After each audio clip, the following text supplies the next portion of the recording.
Cholesterol is a lipid molecule that helps maintain the structure of cell membranes and is a precursor to steroid hormones, bile acids, and vitamin D. Although every day some new cholesterol comes in through the diet, most of the cholesterol we need is obtained through recycling existing cholesterol. Most of that recycling happens in the intestines and is facilitated by bile acids, which help us reabsorb cholesterol and bring it back into the bloodstream. There are two main types of cholesterol: HDL, or high density lipoprotein, which is sometimes called good cholesterol, and LDL, or low density lipoprotein, which is sometimes called bad cholesterol. But good and bad is overly simplistic, and like all things, the subtleties matter. LDL is produced by the liver and it carries cholesterol out to the rest of the body. If all of the cholesterol from LDL is not completely distributed to the peripheral cells, then HDL brings some of that cholesterol back from the peripheral tissues and sends it to the liver.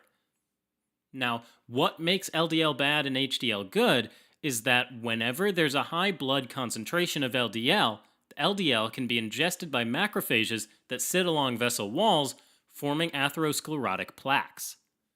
Over decades, large atherosclerotic plaques can lead to myocardial infarctions, strokes, and peripheral vascular disease.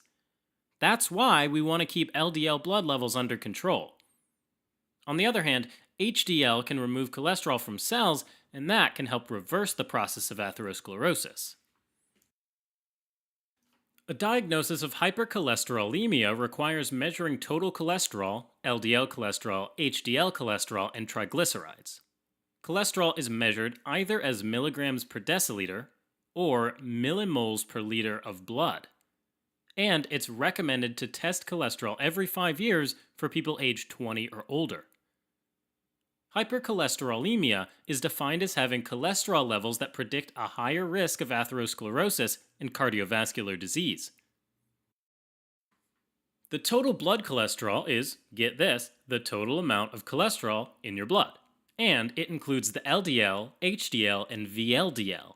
And it should be below 200 milligrams per deciliter or 5.2 millimoles per liter. The HDL level should be above 60 milligrams per deciliter or 1.55 millimoles per liter, and the LDL level should be below 130 milligrams per deciliter or 3.3 millimoles per liter in most individuals, or below 70 milligrams per deciliter or 1.8 millimoles per liter in people who have previously had a cardiovascular event. And of the three, total cholesterol, LDL, and HDL, the LDL is the most relevant indicator of risk. Finally, triglycerides are also often measured along with cholesterol because elevated triglycerides can contribute to atherosclerosis. And having elevated triglycerides is specifically termed hypertriglyceridemia rather than hypercholesterolemia. Now, first off, individuals with hypercholesterolemia should make lifestyle modifications, such as exercise and weight loss, to achieve a healthy BMI between 18.5 and 25, avoid cigarettes and tobacco products, and reduce consumption of saturated fats, so eating fewer animal products like meat and dairy. Usually, individuals with a very elevated LDL, or with a combination of moderately elevated LDL and other risk factors for cardiovascular disease, are prescribed lipid-lowering medications.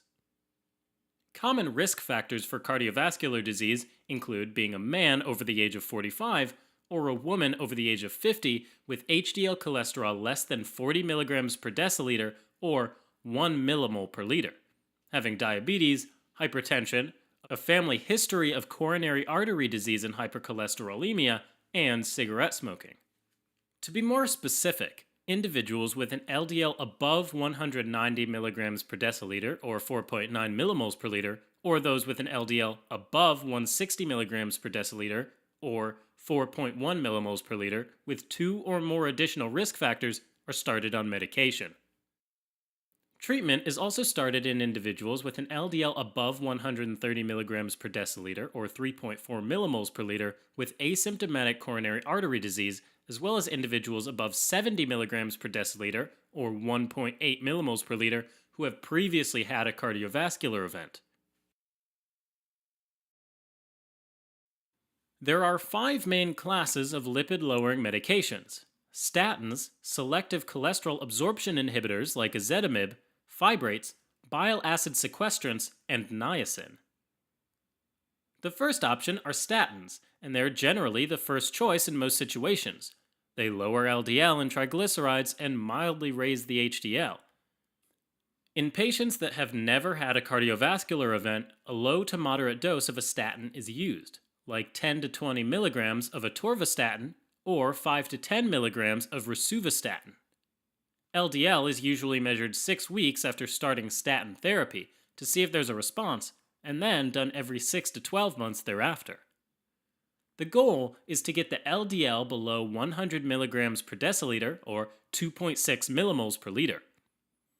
If the LDL remains above that level, then one option is to gradually increase the statin dose up to 40 to 80 milligrams of atorvastatin, or 20 to 40 milligrams of rosuvastatin. On the other hand, for patients with a previous cardiovascular event, lifelong high-dose statin therapy with 40 to 80 milligrams of atorvastatin or 20 to 40 milligrams of rosuvastatin is used regardless of baseline LDL levels. Now, even at maximum doses of statins, some individuals still can't reach their LDL goal.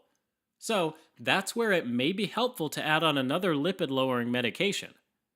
And the choice is mainly based on the potential side effects of each medication. In addition, statins can cause side effects like muscle pain and myopathy, increased risk of diabetes mellitus, and elevated transaminases like AST and ALT. So, if statin therapy isn't well tolerated, then that's another reason to try a different lipid-lowering medication. Next up, there's selective cholesterol absorption inhibitors, like ezetimibe, which lower LDL by preventing cholesterol absorption in the intestine. So, their main side effect is diarrhea. Ezetimibe is recommended as second-line therapy for those intolerant of statins, or as an add-on therapy to statins for those unable to achieve the LDL goal on statins alone. After statins and ezetimibe, if more add-on therapy is needed, or if those two aren't well tolerated, then there are a few other options. One is fibrates. They increase HDL levels and also lower triglycerides. Fibrates also decrease LDL, though generally to a lesser degree than statins. So that's why they're typically used in combination with statins or ezetimibe if they aren't effective at reaching their LDL goal by themselves. However, similar to statins, fibrates also cause myopathy and elevated transaminases.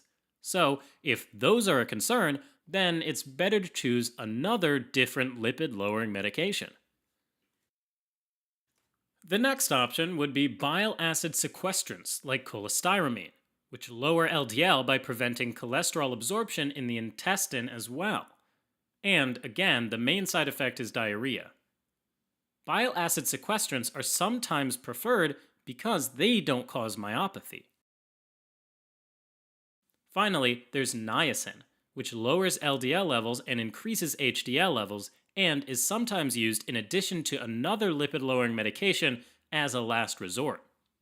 However, research hasn't shown that adding niacin further lowers the risk of heart disease, so it may not continue to get recommended for hypercholesterolemia in the coming years. The main side effect of niacin is facial flushing, which can be blocked by taking 300 milligrams of aspirin half an hour before taking niacin.